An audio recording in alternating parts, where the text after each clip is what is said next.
Hello and a very good evening to your platform on NewsX. Speak Out India, I'm Akshay Tandon. It's been a day of swift developments in the Tehelka surrounding Tarun Tejpal. The former editor of Tehelka magazine appeared in public for the first time today since sexual harassment charges against him were levelled on the 23rd of November. And once again, the victim has come out and slammed Tejpal for his defence. She has written, "What Mr. Tejpal did falls within the legal definition of rape." The question that we're asking you tonight on Speak Out India, can Tejpal get away by blaming his problems on the media witch hunt? Our telephone lines are now open. Go ahead and share your thoughts tonight on the numbers that's flashing on your screens, 01204369420, and speak your mind out on the show. Joining me at the moment is Ms. Kavita Srivastava, General Secretary of the PUCL, joining us live from Jaipur. Ms. Kavita, I'm going to begin by asking you, before we go into the details of the entire case, of what we are putting out tonight. Tarun Tejpal says he's being victimized by the media as well. He's blaming all his problems on the so-called media witch hunt. Your thoughts on that? I think the vilification campaign that he ran against the girl was very, very disturbing, extremely disturbing. That was just not acceptable, and even today he and his lawyers have not given up on this. And of course, I do have a problem, and the girl, I think, has rightly said in a letter that please, politicians, don't use this case for your whatever self-interest. Let it be in the realm of the law. So I think she is leading the whole case. Okay. Tarun Tejpal may try whatever. He may choose more We're also being alibis joined that by matters. Mr. KG Suresh, a senior journalist who's with us in the studio. Before I go to Mr. Suresh, I have a few more people who want to come out and voice their opinion on the subject we're discussing. Harish is with us from Bangalore. Go ahead, Harish. Speak your mind out tonight. Alright, we seem to have lost the caller for the time being. Harish, do call us again and we'll take your call then. Let me put the same question across to you, Mr. Suresh. Is like Tarun Tejpal is putting it, is he actually being victimized, or is he a victim of this so-called media witch hunt? Is he right when he actually shows that anger at the Delhi airport, the visuals we had played out just a few moments ago? No, not at all. I mean, people living in glass houses should not throw stones at others to begin with. The media has always pointed fingers at others, and I'm really glad, happy that when it comes to such incidents, media does not spare its own. We are not clannish. We are very, very particular that when there is an offender, whether he belongs to our fraternity or whether he is an Asaram Bapu or a Nityananda, we will expose them. So if others can be subjected to this kind of a media, then why not Mr. Tejpal? How does he did he give any concessions, exceptions when he was running Tehelka? He did not. How does he expect the rest of the media to show him any kind of a fraternal feeling? I think that it would be too much on his part. He should know that today he is not there as a journalist. He is there as an offender who was trying to evade law. Right. He was not being, as Kavita rightly put it, he was never upfront. He was always evasive, and even now he is being evasive. Right. So let's go across to Mr. Rahul Singh, former editor of the Sunday Observer and Reader's Digest. Mr. Singh, I'm going to first begin by asking you the question we have put out tonight on our show, Speak Out India, which is, can Tejpal get away by blaming his problems on media witch hunt? Your response to that, sir?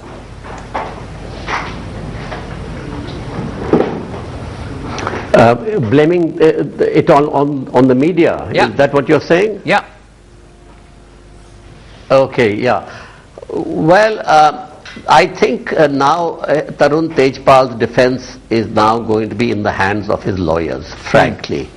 But I would like to make the point that the media has demonized him in a way which I don't think any other high-profile person has been demonized before.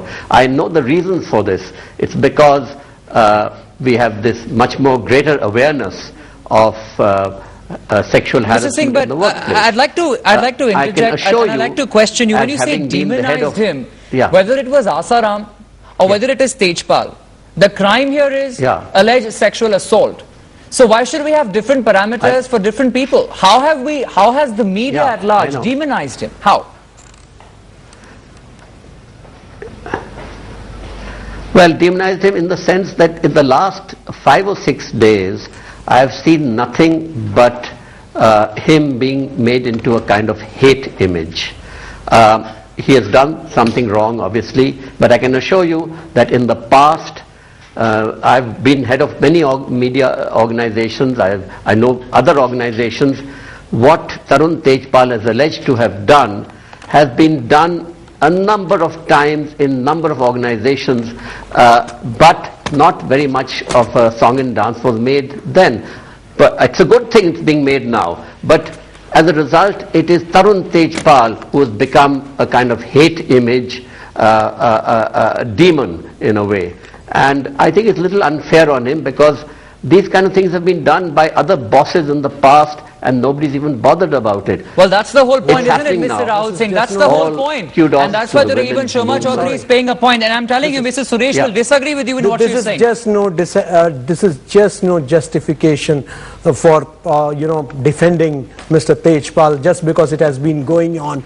Well, many charlatans like Asaram have been doing a lot of things. That doesn't mean you forgive Asaram. You forgive Asaram for that. No, you don't do that.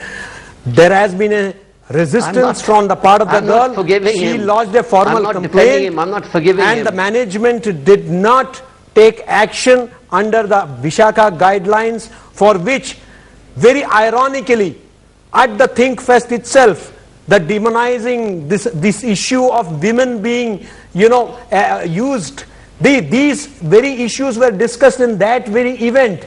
And ironically, the champions, the editor, the managing editor who used to defend women's issues so vociferously on television channels, the high moral grounds that they took, today they have been thoroughly exposed. Absolutely. That's most unfortunate. Absolutely. I wanted to come in, Mr. Suresh, go ahead. Yeah.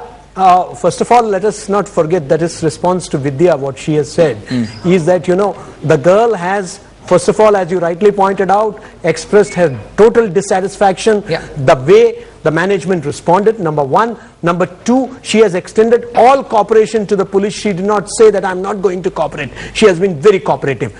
Third, and she's taking part in the investigations, mind you, and that's not against her will. And it's not easy to do so. She has not been coerced into it. She has not been forced into it. Third, a very important point, the issue that has been raised. Please remember, in this issue, perhaps it is men who are equally opposing this whole issue and are up in arms against Mr. Tejpal. So there is absolutely no question of here men being targeted or things like that. I don't agree with it. Whoever is the offender, whether man or woman, should be condemned and penalized. Right, but unfortunately only one person has committed that heinous crime, allegedly committed that heinous crime, and whatever the case may be, we in news channels, especially NewsX, are following this story without any bias. We will get to the bottom of this without any bias. We will project things as they are, whether it's the court or the police or the victim or perhaps the accused itself in this case. We'll have to leave it at that. Mr. Rahul Singh, Mr. KG Suresh and Kavita Srivastava and all the callers, thank you very much indeed for participating on Speak Out India. That's all for the moment. Good night.